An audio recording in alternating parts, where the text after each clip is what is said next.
Pinto Tooth. बहुत समय पहले की बात है। एक छोटे से गांव में एक युवक रहता था जिसका नाम अर्जुन था। अर्जुन को हमेशा ऐसा लगता था कि उसकी जिंदगी में कुछ कमी है। वह हमेशा सोचता कि असली खुशी क्या होती है और उसे कैसे प्राप्त किया जा सकता है। वह देखने में सुंदर, बुद्धिमान और मेहनती था, लेकिन फिर भी वह अपनी जिंदगी से संतुष्ट नहीं था। अर्जुन के गांव में कई लोग थे जो साधारण जीवन जीते थे, फिर भी बहुत खुश रहते थे। हैरानी होती कि लोग कैसे बिना किसी बड़ी संपत्ति या ऐश्वर्य के खुश रहते हैं। एक दिन अर्जुन ने सोचा कि वह इस सवाल का उत्तर खोजेगा, असली खुशी क्या होती है। उसने अपना बैकपैक किया और यात्रा पर निकल पड़ा। उसे लगा कि वह इस दुनिया में कहीं न कहीं किसी महान गुरु या संत से मिलकर असली खुशी का राज जान सकेगा। रास्ते में वह कई गांवों और शहरों से गुजरा। उसने कई लोगों से पूछा, लेकिन हर किसी का उत्तर अलग था। कुछ ने कहा खुशी पैसे में है, तो कुछ ने कहा खुशी रिश्तों में है। अर्जुन को कोई भी उत्तर संतुष्ट नहीं कर पाया। एक दिन अर्जुन एक बड़े शहर में पहुंचा, जहां उसने सुना कि वहां एक बहुत बड़े और प्रसिद्ध संत रहते हैं।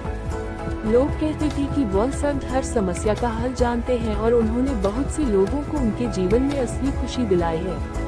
अर्जुन ने सोचा, शायद वही मेरी खोज का अंत हो सकते हैं। अर्जुन संत के आश्रम में पहुंचा और उन्हें प्रणाम किया। संत ने उसे देखकर मुस्कुराते हुए पूछा, बेटा, तुम यहाँ क्यों आए हो? अर्जुन ने विनम्रता से उत्तर दिया, गुरुजी, मैं असली खुशी की तलाश में हूँ। मैंने बहुत जगहों पर जाकर इसे ढूंढने की कोशिश की, लेकिन अब तक मुझे इसका उत्तर नहीं मिला। कृपया मुझे बताइए कि असली खुशी क्या होती है और मैं इसे कैसे प्राप्त कर सकता हूँ। कुछ पल चुप रहकर अर्जुन की ओर देखा और फिर कहा, असली खुशी पाने के लिए तुम्हें एक काम करना होगा। तुम्हें इस गांव के सबसे अमीर आदमी के पास जाना होगा और उससे एक दिन काम करके 100 सोने के सिक्के कमाने होंगे। उसके बाद तुम्हें वो सारे सिक्के किसी दान कर देने होंगे, तब तुम्हें असली खुशी का एहसास होगा। अर्जुन ने संत की बात मानी और गांव के सबसे अमीर आदमी के पास गया। वह आदमी बहुत सख्त था और काम करने वालों से कड़ी मेहनत करवाता था। अर्जुन ने पूरे दिन बहुत मेहनत की। उसने खेतों में काम किया, पशुओं की देखभाल की और अमीर आदमी के घर के सारे काम किए। शाम होते होते वह बहुत थक गया था, लेकिन उसे अपने काम के बदले 100 सोने के सिक्के मिले। धन्यवाद सेठ जी। अर्जुन सिक्के लेकर वापस संत के पास गया और कहा, गुरुजी, मैंने पूरे दिन काम किया और ये 100 सोने के सिक्के कमाए हैं। अब मुझे बताइए कि मैं किसे दान करूं। गांव के एक पुराने गरीब आदमी के बारे में बताया। अर्जुन उस गरीब आदमी और उसे सारे सोने के सिक्के दे दिए। गरीब और उसकी आंखों में आंसू आ गए। अर्जुन को देखकर थोड़ी देर के लिए खुशी का अनुभव हुआ, लेकिन फिर भी उसे लगा कि यह खुशी क्षणिक है।